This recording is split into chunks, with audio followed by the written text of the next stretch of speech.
Olá, minha querida, tudo bem com você? Chegamos ao dia 10 de setembro, dia 253 de 365. Vamos iniciar nossa leitura em Isaías, capítulo 6, versículo 1, seguindo até o capítulo 7, versículo 25. E a palavra do Senhor nos diz assim: No ano da morte do rei Uzias, eu vi o Senhor assentado sobre um alto e sublime trono, e as abas de suas vestes enchiam o templo. Serafins estavam por cima dele. Cada um tinha 6 asas. Com 2 cobria o rosto, com 2 cobria os pés e com 2 voava. E clamavam uns para os outros, dizendo: Santo, Santo, Santo é o Senhor dos exércitos. Toda a terra está cheia da sua glória. Os umbrais das portas se moveram com a voz do que clamava, e o templo se encheu de fumaça. Então eu disse: Ai de mim! Estou perdido, porque sou homem de lábios impuros e habito no meio de um povo de lábios impuros. E os meus olhos viram o Rei, o Senhor dos Exércitos. Então um dos serafins voou para mim, trazendo na mão uma brasa viva, que havia tirado do altar com uma pinça. Com a brasa tocou a minha boca e disse: Eis que esta brasa tocou os seus lábios. A sua iniquidade foi tirada e o seu pecado perdoado. Depois disso, ouvi a voz do Senhor que dizia: A quem enviarei e quem há de ir por nós? Eu respondi: Eis-me aqui, envia-me a mim. Então ele disse: Vá e diga a este povo: Ouçam, ouçam, mas sem entender. Vejam, vejam, mas sem perceber. Torne insensível o coração deste povo, endureça-lhes os ouvidos e feche os olhos deles, para que não venham a ver com os olhos, ouvir com os ouvidos e entender com o coração, e se convertam e sejam curados. Então eu perguntei: Até quando, Senhor? Ele respondeu: Até que as cidades estejam em ruínas e fiquem sem habitantes, as casas fiquem sem moradores e a terra esteja em ruínas e devastadas. E o Senhor afaste dela o povo, e no meio da terra sejam muitos os lugares abandonados. Mas, se ainda ficar a 10ª parte dela, tornará a ser destruída, como o terebinto e como o carvalho, dos quais, depois de derrubados, ainda fica o toco.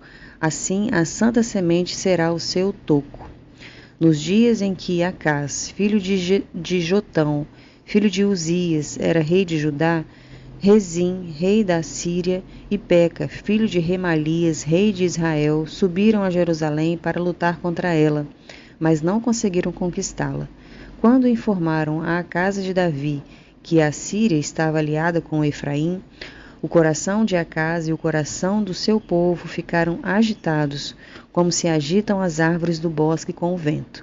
Então o Senhor disse a Isaías: Vá agora com o seu filho Sear-Jasub encontrar-se com Acás, que está na outra extremidade do aqueduto do tanque superior, junto ao caminho do campo do lavadeiro.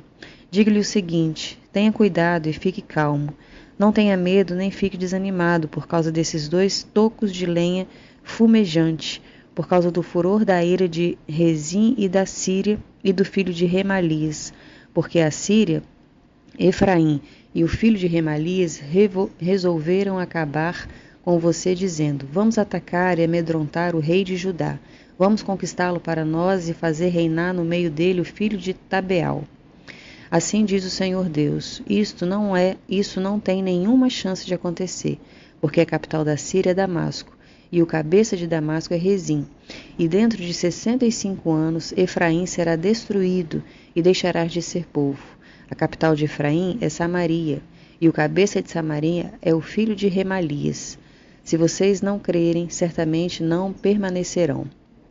E o Senhor continuou a falar com Acás, dizendo: Peça ao Senhor, seu Deus, um sinal, quer seja embaixo, nas profundezas, ou em cima, nas alturas. Acás, porém, disse: Não pedirei, nem tentarei o Senhor. Então Isaías disse: Agora escute, ó casa de Davi. Será que não basta vocês abusarem da paciência dos homens? Querem abusar também da paciência do meu Deus? Portanto, o Senhor mesmo lhes dará um sinal. Eis que a virgem conceberá e dará à luz um filho, e lhe chamará Emanuel. Ele comerá manteiga e mel, quando souber desprezar o mal e escolher o bem. Na verdade, antes que este menino saiba desprezar o mal e escolher o bem, a terra daqueles 2 reis que você tanto teme será abandonada. Mas o Senhor fará vir sobre você, sobre o seu povo e sobre a casa de seu pai, dias tais como nunca houve, desde o dia em que Efraim se separou de Judá. Ele fará vir o rei da Assíria. Naquele dia o Senhor assobiará as moscas que estão no extremo dos rios do Egito e as abelhas que se encontram na terra da Assíria.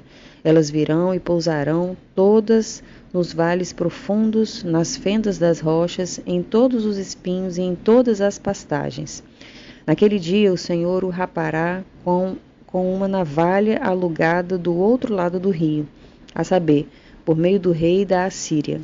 Rapará a sua cabeça e os seus cabelos dos seus pés, e tirará também a sua barba. Naquele dia, um homem manterá apenas uma vaca nova e 2 ovelhas, e será tal a abundância de leite que elas lhe darão, que comerá manteiga. Todo o restante que ficar no meio da terra comerá manteiga e mel. Também, naquele dia, todo lugar em que houver 1000 videiras, no valor de 1000 moedas de prata, será tomado por espinheiros e ervas daninhas. Com flechas e arcos se entrará aí, porque os espinheiros e as ervas daninhas cobrirão toda a terra. Quanto a todos os montes, onde se costuma cavar com enxadas, para ali você não irá com medo dos espinhos e das ervas daninhas. Eles servirão de pasto dos bois, eles servirão para pasto dos bois e para serem pisados pelas ovelhas. Seguimos em nossa leitura em 2 Coríntios, capítulo 11, do versículo 16 ao 33. Outra vez digo, ninguém pense que estou louco, mas se vocês pensam que sim, recebam-me como um louco, para que também eu me glorie por um instante. O que falo nesta confiança de gloriar-me, não o falo segundo o Senhor, mas como por loucura. E visto que muitos se gloriam segundo a carne, também eu me gloriarei. Porque sendo tão sábios, de boa vontade, vocês toleram os loucos. Vocês toleram quem os escravize, quem os explore, quem os engane, quem se exalte, quem lhes dê bofetadas no rosto. Para minha vergonha, confesso que fomos fracos demais para isso. Mas, naquilo em que outros têm ousadia, e volta a falar como se fosse louco, também eu a tenho. São hebreus? Eu também. São israelitas? Eu também. São da descendência de Abraão? Eu também. São ministros de Cristo? Falando como se estivesse fora de mim, afirmo que sou ainda mais. Em trabalhos, muito mais. Em prisões, muito mais. Em açoite, sem medida. Em perigos de morte, muitas vezes. 5 vezes recebi dos judeus 40 açoites menos 1. 3 vezes fui açoitado com varas. 1 vez fui apedrejado. 3 vezes naufraguei. Fiquei 1 noite e 1 dia boiando em alto mar. Em viagens, muitas vezes, em perigos de rios, em perigos de assaltantes, em perigos entre patrícios, em perigos entre gentios, em perigos na cidade, em perigos no deserto, em perigos no mar, em perigos entre falsos irmãos, em trabalhos e fadigas, em vigílias, muitas vezes, em fome e sede, em jejuns, muitas vezes em frio e nudez. Além das coisas exteriores, ainda pesa sobre mim diariamente a preocupação com todas as igrejas. Quem enfraquece, que eu também não enfraqueça. Quem se escandaliza, que eu não fique indignado. Se tenho de me gloriar, vou me gloriar no que diz respeito à minha fraqueza. O Deus e Pai do Senhor Jesus, que é bendito para sempre, sabe que não minto. Em Damasco, o governador nomeado pelo rei Aretas montou guarda na cidade dos Damascenos para me prender. Mas num grande cesto me desceram por uma janela da muralha, e assim me livrei das mãos dele.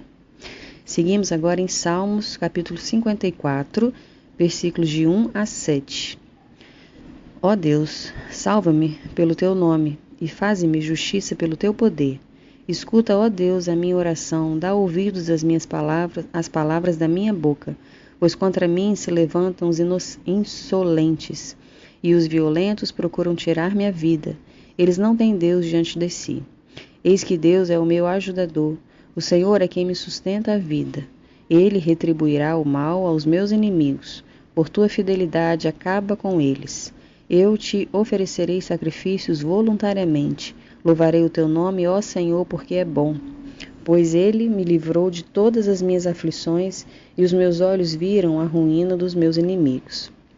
Fechamos nossa leitura em Provérbios, capítulo 23, versículos de 1 a 3.